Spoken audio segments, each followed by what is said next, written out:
juga tinggal di Semarang sebetulnya. Sehingga kota Semarang atau Jawa Tengah umumnya tidak menjadi asing untuk saya. Terlebih Universitas Muhammadiyah Semarang.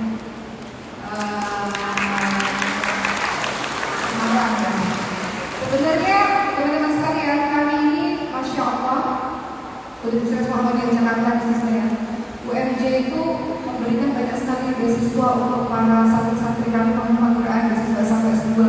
Jadi dimanapun ada Universitas Muhammadiyah di sana, saya merasa dekat sekali karena banyak keluarga besar dari pesantren kami sekolahnya di Universitas Muhammadiyah. Baik, yang saya hormati Wakil Rektor atau yang mewakili, Assalamualaikum Bapak, atau Dekan Unimus yang mewakili, kemudian seluruh dosen atau mahasiswa yang tidak bisa disebutkan satu persatu. Mohon izin, di sini ada yang mahasiswa, boleh tunjuk tangan? Oh, banyak. Masya Allah. Ada yang bukan mahasiswa, boleh tunjuk tangan, mohon izin? Ya. Baik.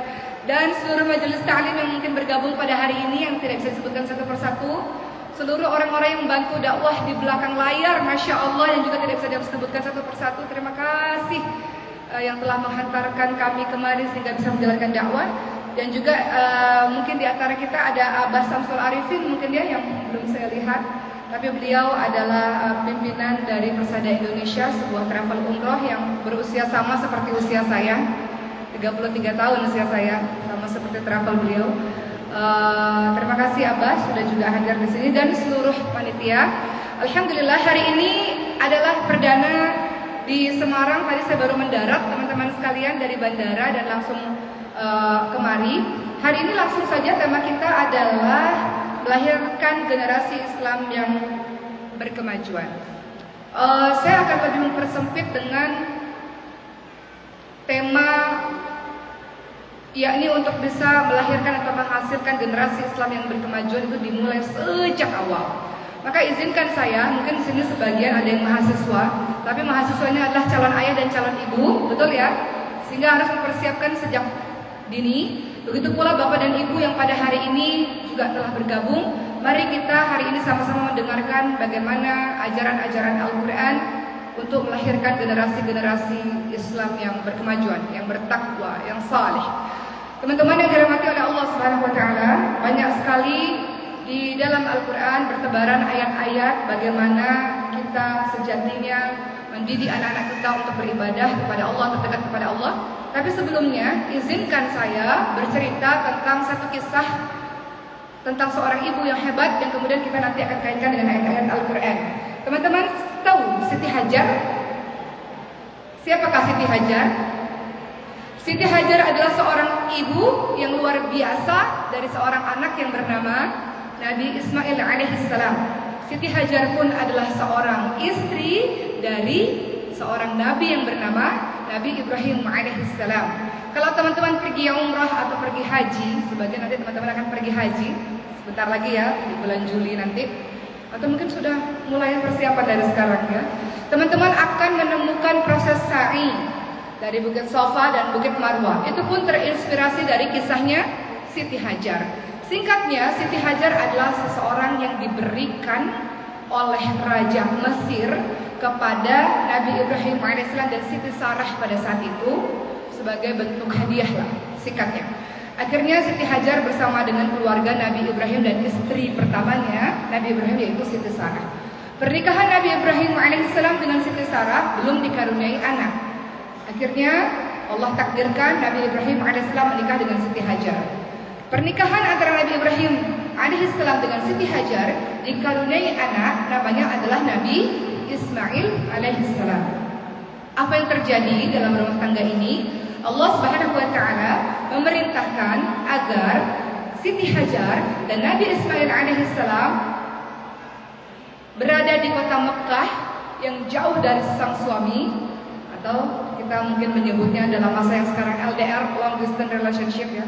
Disuruh diletakkan di tempat yang jauh, yaitu kota Mekah. Pada saat itu kota Mekah tidak berpenghuni, tidak ada air, tidak ada tumbuh-tumbuhan, tidak ada kehidupan. Namun yang ingin saya ceritakan pada kisah ini yang semua teman sudah tahu, kita menitik beratkan kepada kisah seorang Cek. Kita menitik beratkan kepada kisah seorang ibu yang hebat. Teman-teman tahu ketika Siti Hajar dan Nabi Ismail alaihissalam ditinggalkan di kota Mekah yang tidak ada air, tidak ada tumbuh-tumbuhan, tidak ada tanam-tanaman, tidak ada manusia dan lain-lain. Apakah Siti Hajar marah kepada suaminya atau banyak bertanya? Tidak. Siti Hajar hanya mengatakan, wahai suamiku, apakah ini perintah dari Allah Subhanahu wa taala? Nabi Ibrahim alaihissalam mengangguk. Nabi Ibrahim alaihissalam seorang nabi namun juga seorang manusia yang merasa sedih. Bayangkan, puluhan tahun menanti kehadiran seorang anak. Ketika anak itu lahir, Allah Subhanahu wa taala meminta Nabi Ibrahim alaihissalam untuk berpisah dengan anak tersebut secara tempat. Sehingga Nabi Ibrahim alaihissalam sedih. Namun Siti Sarah mengatakan kalau memang ini perintah dari Allah, Allah tidak akan pernah menyia-nyiakan kami. Allah tidak akan pernah mengabaikan kami, tidak akan pernah. Siti Hajar memiliki husnuzon kepada Allah Subhanahu wa taala, prasangka baik atas apapun takdir yang Allah berikan kepadanya. Siti Hajar husnuzon, prasangka baik, dan Siti Hajar tahu Allah tidak akan pernah mungkin meninggalkan saya. Saya dan anak-anak saya akan baik-baik saja karena ada Allah. Maka Nabi Ibrahim alaihissalam dikatakan akhirnya pergi dan dimulailah perjuangan dari seorang ibu yang hebat. Mau melahirkan generasi-generasi yang hebat, dimulai salah satunya dari seorang ibu yang hebat. Ibu yang tangguh, ibu yang husnuzon, ibu yang tawakal ala Allah, ibu yang sabar, ibu yang tidak pernah berhenti berjuang. Siapa itu? Siti Hajar. Apa yang dilakukan Siti Hajar, teman-teman sekalian? Apa yang dilakukan oleh beliau yang membuat seorang ibu, tentunya ayah di sini, gak bisa santai-santai dalam mengurusi amanah dari Allah Subhanahu wa taala. Ketika persediaan makanan dan minuman sudah semakin habis, yang dilakukan Siti Hajar, apakah Siti Hajar menangis dan meratap, ya Allah, kenapa kehidupan aku seperti ini ya Allah? Ya Allah, kenapa Engkau takdirkan aku hidup tidak ada orang, tidak ada tumbuhan, tidak ada air ya Allah? Kenapa ya Allah? Apakah Siti Hajar mengatakan begitu kepada Allah? Atau apakah Siti Hajar mengatakan, ya Allah, tega sekali ya Allah, Engkau tidak adil ya Allah, apa dosa saya ya Allah? Apakah Siti Hajar mengatakan begitu ketika diberikan ujian oleh Allah? Pertanyaannya, apakah kita pernah mengatakan begitu kepada Allah? Ketika Allah berikan ujian-ujian kehidupan kepada kita, kenapa harus saya ya Allah? Kenapa ya Allah? Apa dosa saya ya Allah? Kan saya sudah beribadah ya Allah, kenapa? Pernahkah? Siti Hajar tidak pernah mengatakan demikian.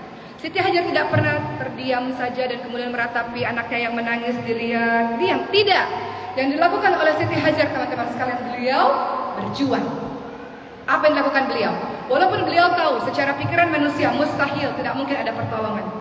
Tapi apakah beliau meratap? Tidak. Beliau melakukan sesuatu semampu beliau. Apa itu? Beliau lari tanpa alas kaki, panas terik yang sangat luar biasa, gunung atau bukit yang terjal, yang tajam.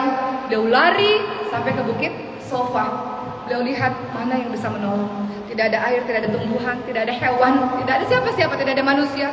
Lari lagi jauh ke bukit Marwah, mencari lagi di mana ada air, di mana ada tumbuhan, di mana ada manusia, di mana ada orang yang bisa menolong kami. Enggak ada. Berhenti? Tidak. Terus bukit Sofa, Marwah, begitu berkali-kali, sampai 7 kali. Kalau peristiwa Sa'i sampai 7 kali. Kemudian teman-teman sekalian, apakah Allah Subhanahu wa taala membiarkan seorang ibu yang penuh dengan perjuangan ini? Apakah Allah tidak menghargai proses perjuangan dari seorang ibu yang berbuat sesuatu untuk anaknya? Allah melakukan sesuatu, Allah membalas setiap pengorbanan itu. Kadang-kadang kita merasa, saya sudah berkorban, sudah berjuang, kok nggak ada hasilnya? Bukan nggak ada hasilnya, ada. Sebentar lagi, insya Allah, kalau engkau sabar, husnuzon, tawakal ala Allah, tak pernah berhenti berjuang, sebentar lagi, maka jangan berhenti. Apa yang diberikan oleh Allah Subhanahu wa taala kepada Siti Hajar, yang beliau lakukan semua itu demi anaknya bertahan hidup, teman-teman sekalian. Apa yang beliau lakukan? Apa yang Allah Subhanahu wa taala lakukan? Allah Subhanahu wa taala memberikan air Zam-Zam. Di mana? Di mana air Zam-Zam itu? Di bawah kakinya Nabi Ismail alaihissalam. Apakah Siti Hajar mengatakan, oh ternyata di situ airnya. Kalau begitu sih dari tadi nggak usah lari-lari. Apakah begitu? Tidak. Allah memberikan air Zam-Zam itu karena perjuangan, pengorbanan yang dilakukan oleh seorang ibu kepada anaknya. Itulah buah yang diberikan oleh Allah atas kesabaran, kesungguhan, husnuzon, tawakal, berserah kepada Allah Subhanahu wa taala untuk seorang ibu yang hebat. Maka Lihatlah bagaimana kisah ini, Masya Allah. Sebentar lagi kan kita mau hari raya Idul Adha ya teman-teman sekalian. Kisah ini pasti sering akan diceritakan teman-teman sekalian. Apa yang terjadi teman-teman sekalian? Berikutnya Nabi Ismail alaihissalam tumbuh menjadi pribadi yang sangat luar biasa. Masya Allah, karena bimbingan seorang ibu yang luar biasa. Bahkan pernah pada suatu ketika setelah sekian tahun lamanya, sang ayah kembali menemui Nabi Ismail alaihissalam dan ayahnya mengatakan dalam surah As-Saffat 102, aku bermimpi semalam mengenai dirimu wahai anakku untuk menyembelihmu, apa pendapatmu? Maka anak ini mengatakan, lakukanlah ayah. Semoga aku termasuk golongan orang-orang yang sabar. Tawakkal 'ala Allah, berserah kepada Allah, itu hasil didikan salah satunya dari seorang ibu yang hebat.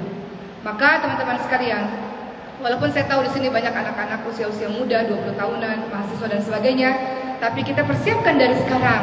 Seorang ibu yang baik, ibu yang hebat, ayah yang baik, ayah yang hebat tentunya akan bisa mendidik, membimbing anak-anak.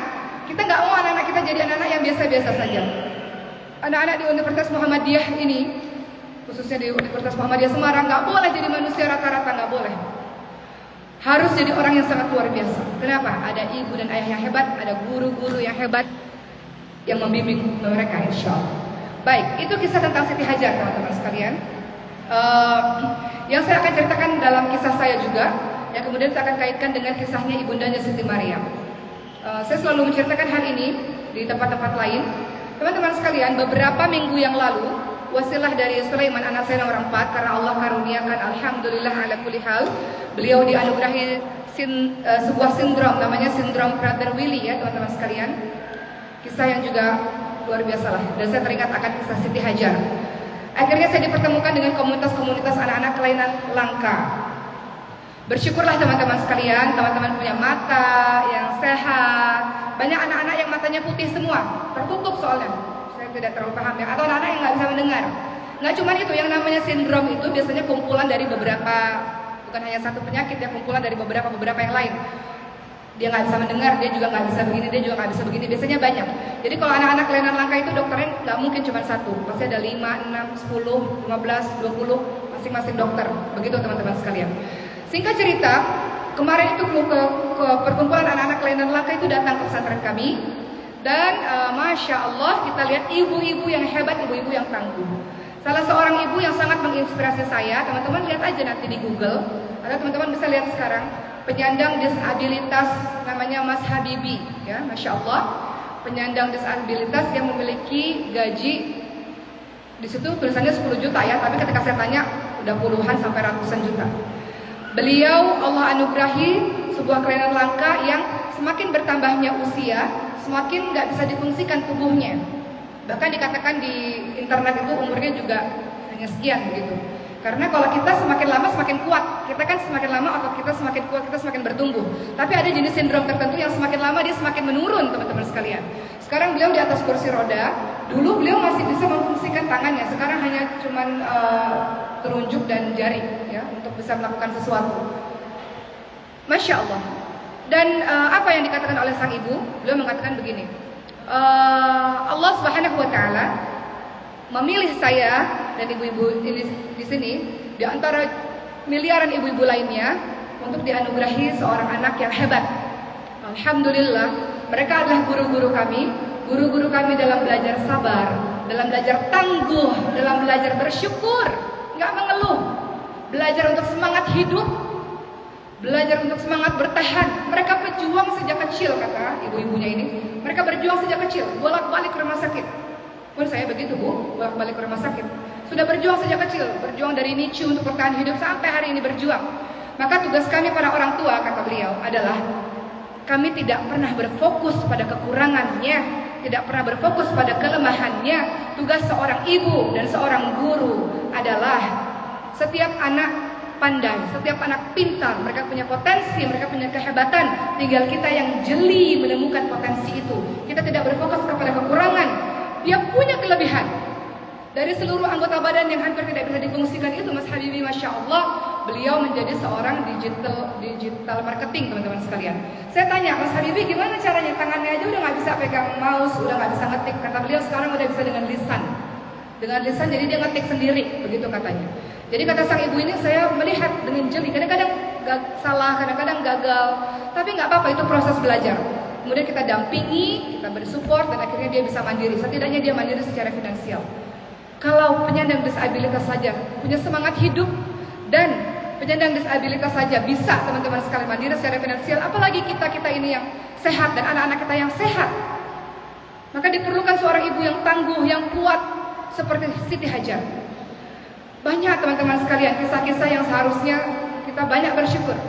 Seorang anak juga sama, saya tanya beliau, karena di internet dikatakan usianya sekitar 20 tahun saja. Dan anak itu tahu, sekarang umurnya 13 tahun. Anak itu tahu, kemudian saya katakan, bagaimana ketika kamu melihat atau membacakan kamu sudah besar dengan kelainan langka ini yang membuat kamu pada akhirnya, kata Google, umur kamu tinggal sekian. Kata beliau, saya nggak pernah peduli katanya. Saya nggak pernah perhatiin itu. Saya fokus sama cita-cita saya. Ini anak umur 13 tahun. Cita-citanya mau jadi apa? Cita-citanya menjadi pembalap. Padahal beliau dalam keadaan yang tidak seperti teman-teman semua. Tapi cita-citanya setinggi langit teman-teman sekalian. Kenapa bisa begitu? Kenapa anak-anak penyandang disabilitas yang hebat-hebat ini punya kepercayaan diri yang hebat, semangat hidup yang tinggi, padahal dokter mengatakan begitu, internet mengatakan begini. Kenapa? Karena ada ibu yang hebat. Anak-anak kita butuh support. Anak-anak kita butuh orang-orang yang di sampingnya yang percaya atas kemampuan dirinya. Yang kita saksikan sekarang teman-teman sekalian, anak-anak kita bahkan dibully oleh orang tuanya sendiri. Saya belum masuk materi ya teman-teman sekalian. Ini baru kisah-kisah yang ingin saya sampaikan, belum masuk ayat. Kisah sehari-hari yang sering kali cerita-cerita ini menggugah perasaan saya. Teman-teman tahu kelainan langka itu banyak ya teman-teman. Beberapa di antaranya ada kelainan langka yang tulangnya itu seperti kerupuk. Saya nggak tahu nama sindromnya, tapi perapuhan tulang yang kalau dia kejedot ini aja itu patah tulang. Atau kelainan langka lainnya, tai lalatnya banyak, itu ada nama sindromnya. Tai lalatnya banyak, yang tai lalatnya banyak itu akhirnya membuatnya menjadi hitam kan badannya kan, dan gatal, bayangkan, dan menjadi kanker. Ada yang menjadi kanker. Atau seperti anak saya yang Allah anugerahi, nggak kenal rasa kenyang itu gimana, nggak kenal. Ternyata rasa kenyang itu adalah rezeki dari Allah, nikmat. Dengan rasa kenyang teman-teman berhenti makan, ya kan?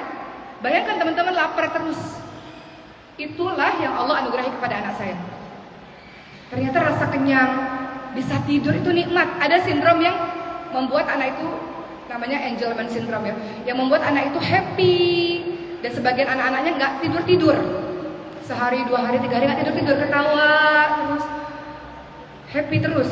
Ternyata nikmat tidur juga adalah sebuah, ibu-ibu bisa tidur adalah sebuah nikmat. Intinya dari semua cerita saya ingin memberitahu kepada ibu-ibu semua dan calon ibu bahwa Allah Subhanahu wa taala mengamanahkan anak-anak itu ada pada diri kita, atau kelak anak-anak itu ada pada diri teman-teman semua. Maka tugas kita adalah belajar sungguh-sungguh jadi ibu dan ayah yang baik, betul-betul buat dia menjadi kebanggaan Allah dan Rasulnya, buat menjadi pejuang-pejuang agama Allah Subhanahu wa taala. Harus, apapun profesinya, harus dia sebagai hamba yang mengabdi kepada Allah. Caranya bagaimana? Caranya adalah salah satunya dalam surah Ali Imran ayat 35 sampai 37 yang akan saya bahas pada hari ini. Teman-teman yang dirahmati oleh Allah Subhanahu wa taala, di dalam Al-Qur'an ada satu surah yang menyebutkan nama seorang wanita. Siapa dia? Maryam. Surah yang keberapa teman-teman sekalian? Surah ke-19. Coba lihat surah ke-19, surah Maryam. Kenapa dengan beliau ini sampai-sampai namanya diabadikan di dalam Al-Quran? Apa yang beliau lakukan? Atau bagaimana cara orang tua mendidiknya sampai-sampai dikatakan, teman-teman lihat dalam surah Ali Imran ayat 42, surah ketiga di dalam Al-Quran, Ali Imran ayat ke-42, Allah Subhanahu wa taala berfirman, A'udzu billahi minasyaitonir rajim, wa idz qalatil malaikatu ya Maryam innallaha astafaki wa tahharaki wastafaki 'ala nisa'il 'alamin. Allah Subhanahu wa taala berfirman, dan ingatlah ketika para malaikat berkata, wahai Maryam, sesungguhnya Allah telah memilihmu, mensucikanmu, dan melebihkanmu di atas semua perempuan di seluruh alam pada masa itu. Siti Maryam, Masya Allah, luar biasa.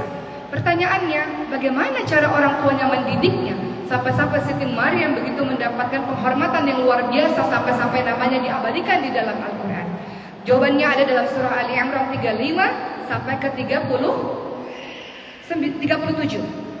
Ali Imran 35 sampai 37 adalah cara orang tua Siti Maryam mendidik Siti Maryam. Apa caranya?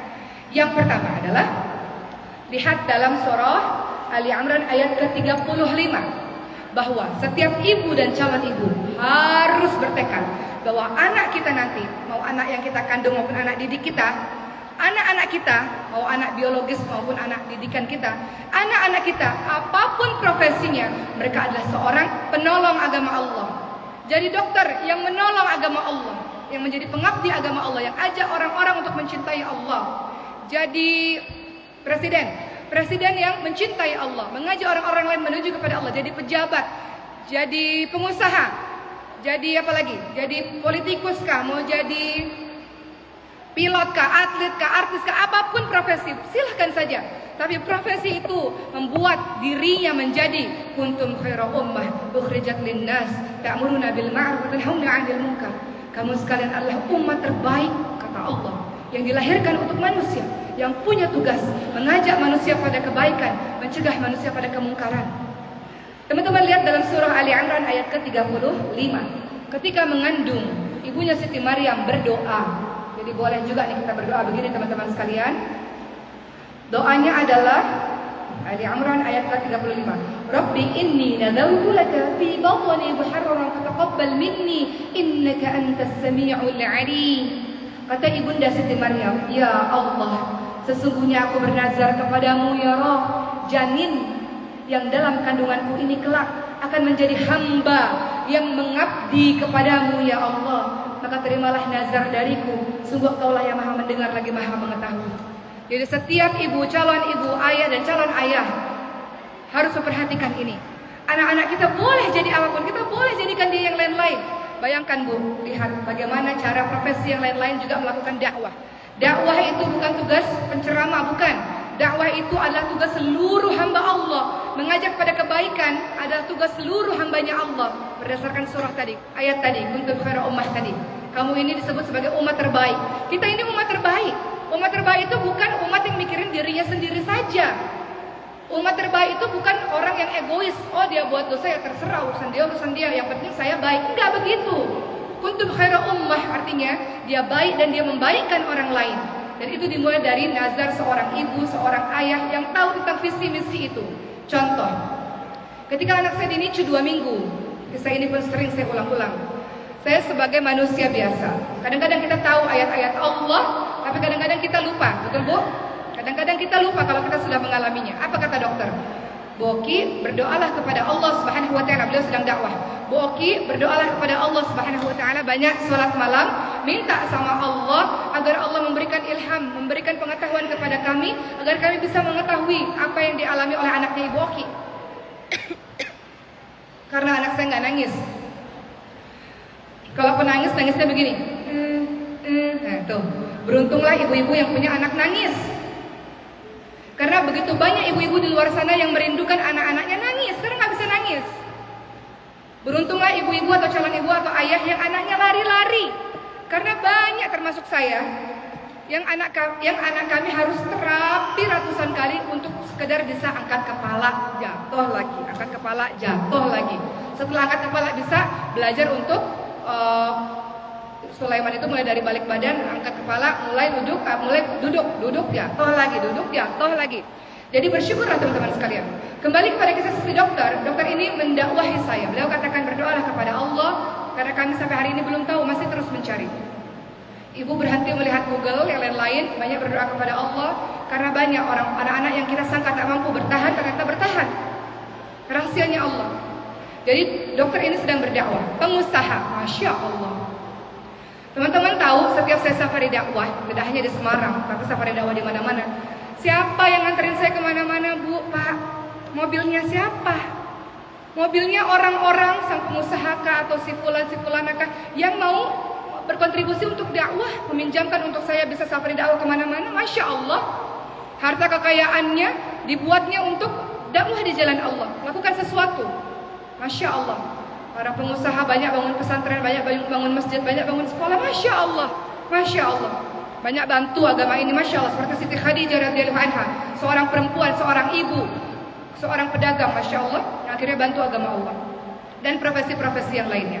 Jadi, yang pertama, kalau mau mendidik anak-anak kita, maka dari ibu dan ayah kita azamkan, kita tekadkan bahwa anak-anak kita, apapun profesinya, nak, mesti jadi hamba yang mengabdi kepada Allah, nak.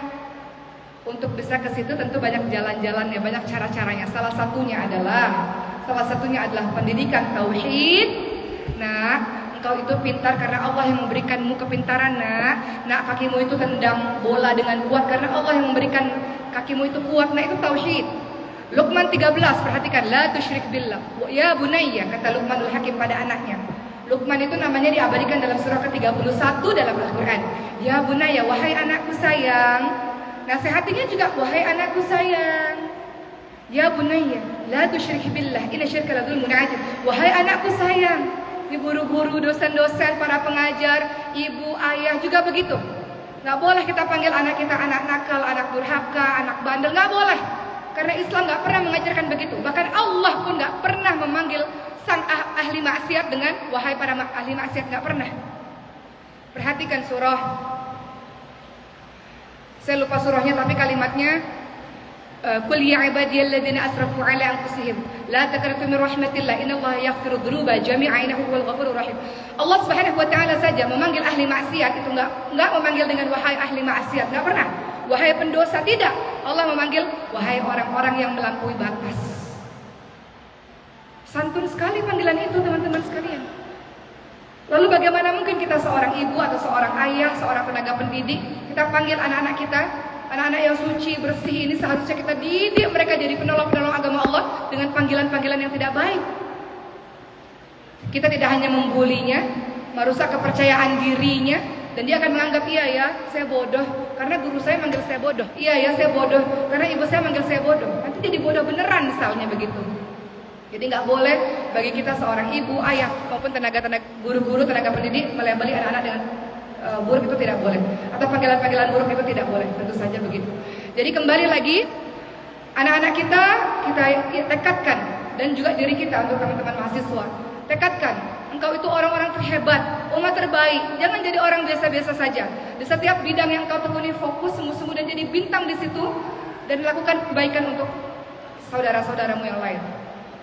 Khairun nas anfa'uhum linnas. Sebaik-baik orang-orang yang bermanfaat untuk orang lain dengan ilmu-ilmu yang kita punya. Kedua, bagaimana Ibunda Siti Maryam mendidik Siti Maryam, teman-teman sekalian? Kedua, memberikan nama yang baik. Nama yang baik. Nama yang baik dalam agama ini adalah doa. Mau kasih nama Abdullah, Abdurrahman, atau nama-nama sahabat, silahkan. Nama-nama sifat yang baik, itu semua adalah doa. Jadi, teman-teman lihat dalam surah Ali Imran ayat ke-35, di sini ada kalimat wa inni sammaituha Maryam. Diberikan nama Maryam.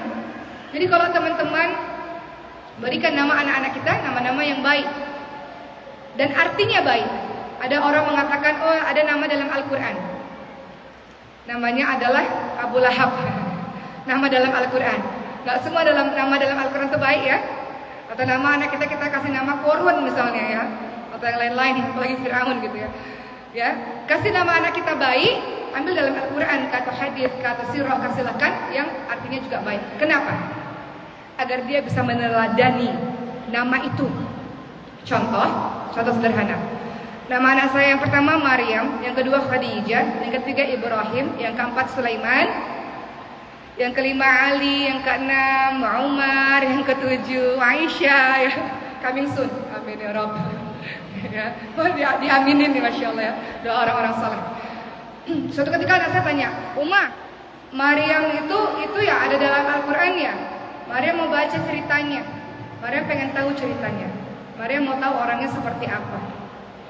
Dari situ dia merasa dekat dengan Siti Maryam karena namanya sama, dan dia berusaha untuk tahu kisahnya. Minimal tahu dulu deh kisahnya. Setelah itu bisa berusaha, mudah-mudahan bisa meneladaninya. Khadijah juga begitu. Uma, kok Khadijah namanya nggak ada dalam Al-Quran, Uma? Kemudian saya katakan, ada sayang, di hadis, di sirah, di cerita-cerita banyak. Emang Khadijah itu siapa sih, Uma? Siti Khadijah itu siapa sih, Uma? Jadi ada waktu untuk menceritakan.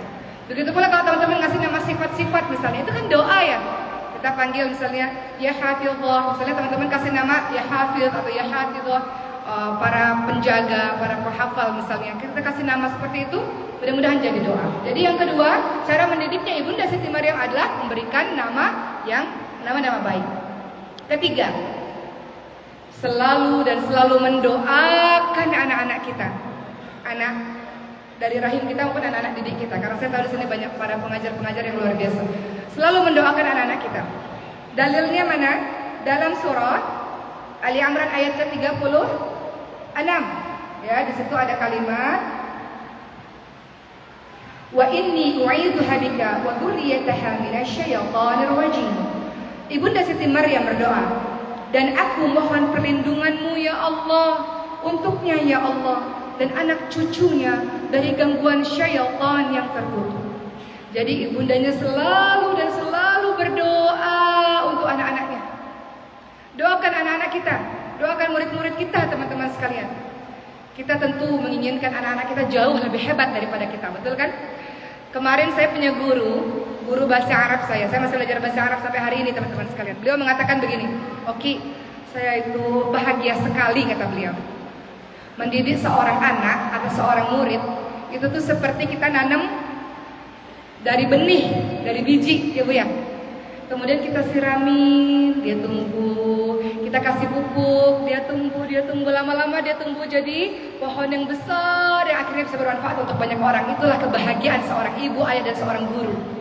Ketika dia bisa mendidik dari kecil, pelan-pelan, butuh kesabaran, sampai dia jadi pohon yang rindang, yang banyak buahnya, yang bisa menaungi banyak orang, dengan daun-daunnya yang tebal misalnya, dan memberikan manfaat untuk banyak orang. Itulah sejatinya kebahagiaan bagi seorang pendidik. Ibu, ayah, para guru, kita semua adalah pendidik untuk anak-anak kita, untuk murid-murid kita, teman-teman sekalian. Ya, jadi kata beliau, tentu saja dalam perjuangan mengajari, membimbing butuh kesabaran dan doa yang terus menerus. Dan ibu tahu Rasulullah SAW ingatkan ada beberapa doa-doa yang mustajab. Di beberapa hadis itu kalau digabungkan, doa-doa yang mustajab siapa? Doa pemimpin yang adil, doa orang yang safar dalam perjalanan, doa orang yang dizalimi, doanya orang yang puasa sampai dia berbuka. Makanya ketika bulan suci Ramadan doa kita mustajab tuh.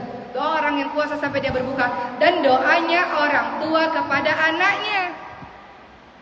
Doa orang tua pada anaknya, doa guru pada anak didiknya, doa yang dikabulkan oleh Allah Subhanahu wa taala, apalagi guru-gurunya orang-orang saleh.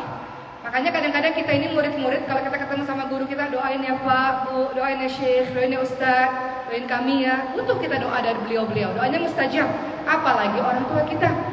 Oleh karena itu kalau teman-teman sebagai seorang tua, orang tua, nggak boleh orang tua sembarangan berbicara, karena kullu kalam ad-du'a, semua perkataannya itu doa. Kok saya bisa bilang begitu? Teman-teman ingat ada hadis riwayat muttafaqun alaih. Ada seorang pemuda yang pada saat itu sedang ibadah sunnah. Ibunya memanggil-manggilnya. Orang itu kemudian melanjutkan ibadah sunnahnya karena dipikir ibadah kepada Allah lebih utama dibandingkan memenuhi panggilan dari ibunya. Ibunya marah. Apa yang dikatakan oleh ibunya? Engkau kelak wajahmu itu akan dipertontonkan di hadapan para penzina. Itu omongan yang dalam keadaan marah. Kadang-kadang kita marah, omongan kita ini udah kemana-mana ibu-ibu sekalian. Gak boleh. Akhirnya apa? Singkat cerita, si pemuda ini difitnah padahal dia ahli ibadah, difitnah telah menghamili orang lain dan punya anak dan sebagainya. Akhirnya dipertemukanlah dengan penzina-penzina itu. Dan orang ini tersenyum, pemuda ini tersenyum, kata raja, engkau mau dihukum karena engkau menghamili orang ini. Kenapa engkau tersenyum? Saya teringat akan kisah ibu saya, akan perkataan ibu saya. Bahwa betul, perkataan ibu, baik atau buruk itu dikabulkan oleh Allah Subhanahu wa taala. Jadi hati-hati, gak boleh bagi kita untuk mendoakan yang buruk-buruk, doakan yang baik-baik. Izinkan saya bercerita teman-teman sekalian, kisah keseharian saya, yang juga tentu saja masih terus berjuang dalam mendidik anak. Kami ini punya kebiasaan dengan anak-anak, sebelum tidur, biasa kalau tidur ritual kita kan panjang harusnya dengan berdoa. Al-Fatihah, Al-Ikhlas, Al-Falaq, An-Nas, ayat kursi, dan doa-doa keselamatan lainnya lah. Setelah doa-doa itu selesai, teman-teman sekalian, kita biasanya akan mendoakan seluruh anggota keluarga satu persatu dengan menyebutkan namanya. Itu kebiasaan. Yang mudah-mudahan, saya nggak tahu apakah kebiasaan ini juga sudah teman-teman lakukan atau teman-teman akan lebih baik. Wallahu a'lam, tapi saya hanya menceritakan apa yang setiap hari anak-anak itu dengar tiap malam sebelum tidur. Setelah doa yang panjang biasanya kita sama-sama, saya dan anak-anak sebenarnya kita akan doa, ya Allah. Kita sebutkan nama satu persatu, ya Allah Maryam. Ya Allah Maryam, mudahkanlah dia dalam menghafalkan Al-Quran. Ya Allah, Maryam jadi seorang penghafal Quran yang mutin, yang lancar, ya Allah. Yang tidak hanya hafalannya tapi juga amalannya, kesehariannya, akhlaknya, perkataannya. Jadikanlah Maryam. Maryam menjadi apa nak? Menjadi ustazah Umar. Jadi doain Umar. Oke, kita doa sama-sama. Ya Allah, jadikanlah Maryam seorang ustazah yang bisa memberikan ilmunya kepada banyak orang. Ya Allah, mendapatkan ilmu yang bermanfaat, bisa belajar dengan baik di sebuah tempat yang baik. Jadi doa satu persatu. Saya tanya sama Khadijah, Khadijah anak kedua, mau jadi apa? Mau jadi pengusaha Umar, seperti Siti Khadijah. Oke, kita doa. Ya Allah, jadikanlah Siti Khadijah ini seorang pengusaha penghafal Quran, ya Allah. Bayangkan, setiap malam kalau kita amalkan doa yang kita rasa itu ringan, teman-teman sekalian. Tapi kalau tiap malam kita doa begitu, pertama doa orang tua mustajab, kedua doa itu didengar di kupingnya anak kita. Apa enggak dia mengatakan, saya ini pengusaha nih. Betul kan? Bayangkan kalau teman-teman tiap hari orang tua kita bilang, kamu anak hebat nak, kamu hebat nak, kamu hebat nak. Di kepala dia akan bilang, saya ini hebat. Orang tua saya selalu bilang saya hebat. Terbentuk konsep dirinya, betul nggak teman-teman sekalian? Jadi itu penting untuk kita selalu memanggil, mendoakan anak-anak kita seperti itu. Satu kisah, saya punya seorang teman, seorang pengusaha yang kaya raya punya pabrik, gimana nggak kaya raya, dengan omset yang luar biasa. Masya Allah. Beliau cerita kepada saya, ceritanya sebenarnya juga ada di YouTube saya. Beliau katakan, saya dulu di panti asuhan, makan nasi itu barengan sama nasi kucing. Nasi kucingnya nasi yang dimakan kucing beneran, Bu. Semiskin itu saya pada saat itu, ketika ayah saya meninggal. Namun, ketika ayah saya masih ada, ayah saya selalu panggil saya dan selalu memperkenalkan saya kepada teman-temannya dengan kalimat, ini anak saya. Anak saya ini adalah orang besar. Suatu hari dia jadi orang besar. Ini orang besar, ini anak saya, perkenalkan, dia orang besar. Mungkin bagi sebagian orang ketawa, lucu gitu. Tapi tiap hari saya dengar itu di kuping saya, kata teman saya itu.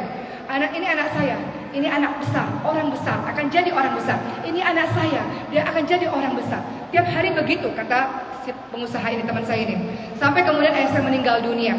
Dan perekonomian terpuruk. Ketika saya dalam keadaan sedih, miskin, susah, kata beliau, kemudian apa yang saya pikirkan dalam kepala saya ini orang besar, kata dia.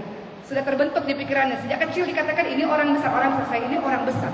Ayah saya bilang saya orang besar, saya pasti orang besar. Orang besar nggak boleh nangis terus menerus. Orang besar nggak boleh kalah.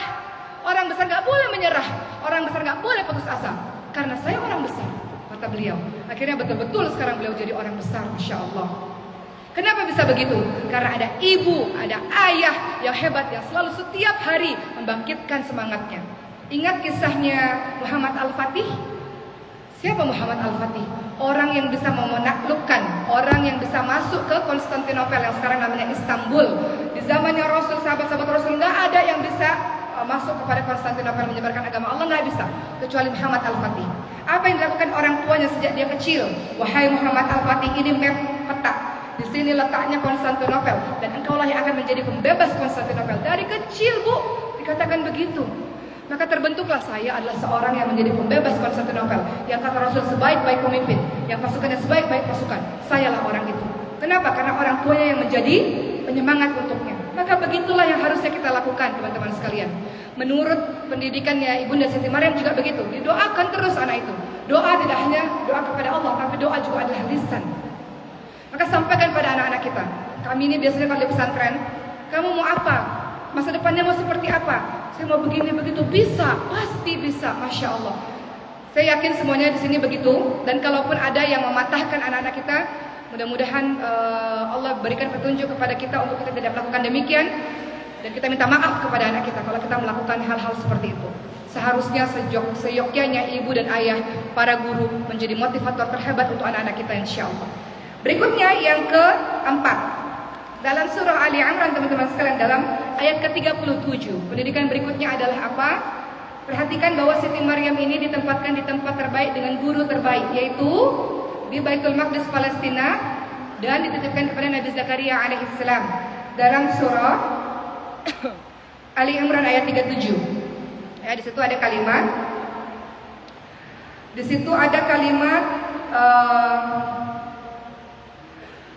ada kalimat bahwa Allah menerimanya dengan penerimaan yang baik dan membesarkannya dengan pertumbuhan yang baik dan menyerahkan pemeliharaannya kepada Zakaria alaihissalam. Kalau kita lihat dalam kehidupan yang sekarang, kita ingin generasi kita menjadi generasi yang maju dan sebagainya, maka pastikan untuk kita maupun untuk anak-anak kita, pastikan teman-teman sekalian bahwa lingkungan tempat kita belajar, tempat kita banyak menghabiskan waktu adalah lingkungan orang-orang baik, orang-orang saleh. Guru-guru terbaik, guru-guru saleh. Pastikan begitu teman-teman sekalian. Untuk teman-teman muda, kalau sekarang memang belum menjadi orang tua, masa muda ini masa yang paling mudah. Teman-teman banyak kesempatan untuk bisa terus belajar. Cari guru. Kalau sudah belajar di kampus, jangan terlalu banyak main boleh, tapi terus belajar ini, belajar itu, belajar ini, belajar itu. Salah satunya apa? Belajar Al-Quran. Ada penelitian yang mengatakan bahwa umat Islam ini di Indonesia 50% gak bisa baca Quran. Tapi saya yakin di Universitas Muhammadiyah Semarang ini semuanya udah lancar Quran, insya Allah. Cari ilmu. Masa sendiri itu cari ilmu. Pun kalau sudah menikah, ibu atau ayah, jangan sampai anaknya mengatakan, para ayah, anaknya mengatakan, ayah udah gak pernah sholat di masjid, jadi imam di rumah ngajinya kulhu lagi gitu. Terus ayahnya bilang, ya karena ayah mencintai kulhu, mencintai surah Al-Ikhlas gitu. Alhamdulillah. Mudah-mudahan itu beneran jawabannya yang menghantarkan ke syurga. Ada kisah sahabat Nabi, kok ngajinya kulhu lagi sih? Ya karena saya mencintai surah Al-Ikhlas. Kata Rasulullah, karena dia mencintai surah Al-Ikhlas. Dengan mencintai surah Al-Ikhlas, dengan surat itulah dia membawa dia menuju ke syurga Allah. Betul-betul karena itu alasannya, bukan karena nggak hafal surat yang lain. Ibu atau ayah, calon ibu atau calon ayah punya tugas untuk tidak hanya sekedar baca, tapi juga nasihat buat saya, menambah hafalannya agar tidak diprotes anak-anak kita ya. Begitu ya teman-teman sekalian.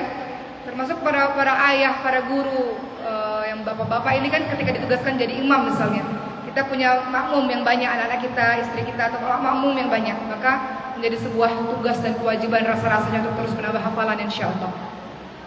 Begitu ya teman-teman sekalian.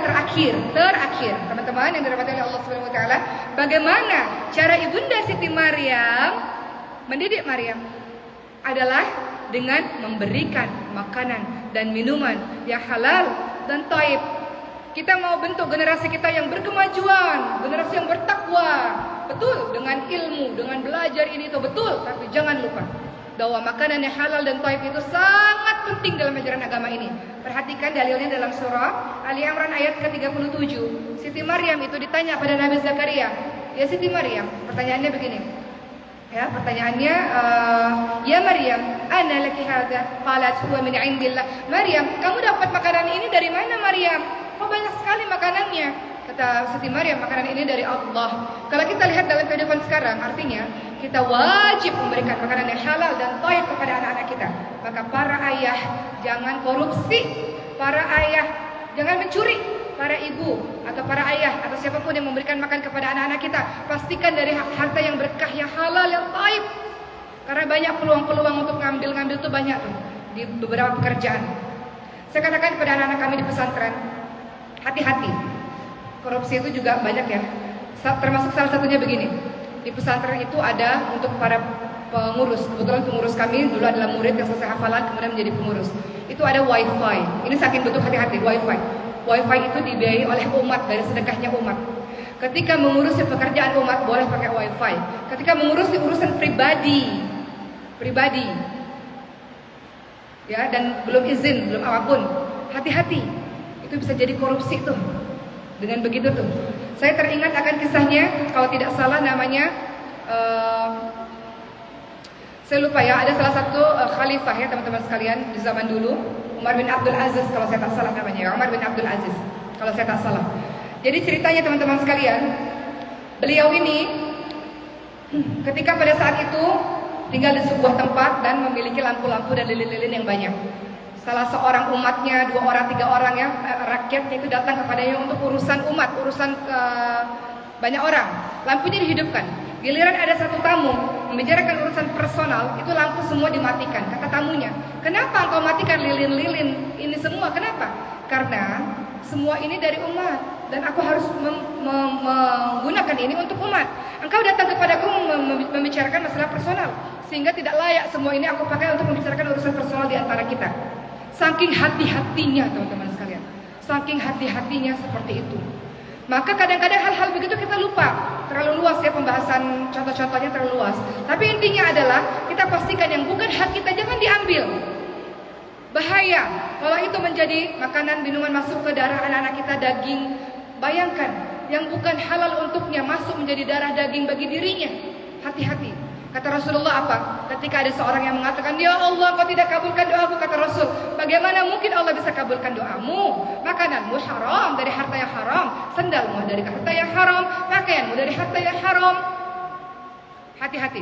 Jadi kalau kita mau bentuk diri kita, anak-anak kita, keluarga kita baik, pastikan yang masuk semuanya halal dan thayyib.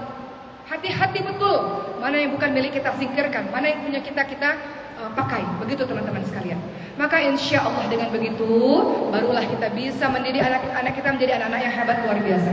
Jadi rangkuman penutup saya pada hari ini adalah teman-teman sekalian. Setelah ini kita akan lihat nanti video ya.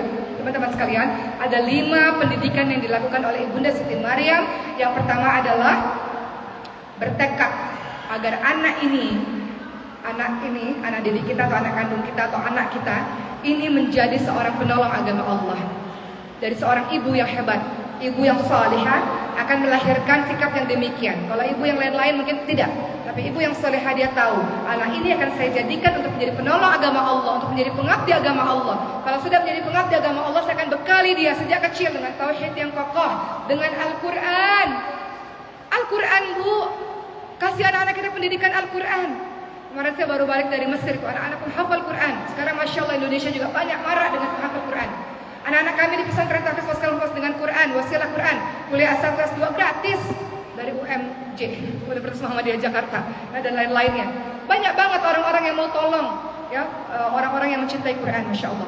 Jadi pertama Ibunda Siti Maryam mengajarkan pada kita anak kita arahkan, kita tekadkan agar anak ini menjadi penolong agama Allah.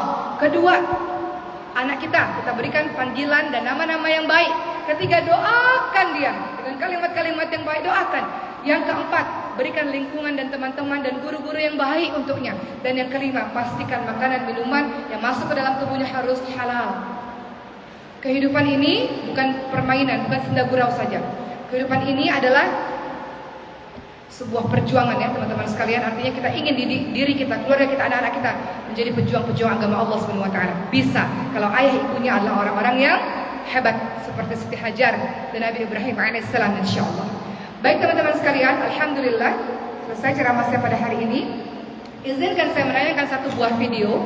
Ini adalah sebuah video, cerita sedikit. Nanti teman-teman akan lihat di video ini. Ini video wisuda Maskanul Huffaz tahun 2019. Pada saat itu Syekh Syarif Rashid datang juga ke sini ya teman-teman sekalian, Solo kalau saya nggak salah ya, ke Jawa Tengah. Dan ada satu cerita di sini di video nanti teman-teman akan lihat. Saya memeluk satu anak, saya katakan, kamu kan nggak pernah ketemu ayah ibu kamu. Kita semua adalah orang tua kamu. Dia adalah seorang anak du'afa yang sudah menghafalkan 30 juz Al-Quran lancar. Sekali duduk. Nah, mungkin sekali duduk itu maksudnya baca sampai besok tuh paling berhentinya cuma makan, minum, tidur sebentar, habis itu mandi, begitu. Tapi lancar sekali, Masya Allah. Biasanya kalau yang mungkin begini, biasanya udah dapat beasiswa kuliah tuh di kampus-kampus luar negeri itu biasanya begitu. Ya mungkin lancar. Kemudian anak-anak yang lancar 30 juz lancar ini mereka mendapatkan hadiah umroh.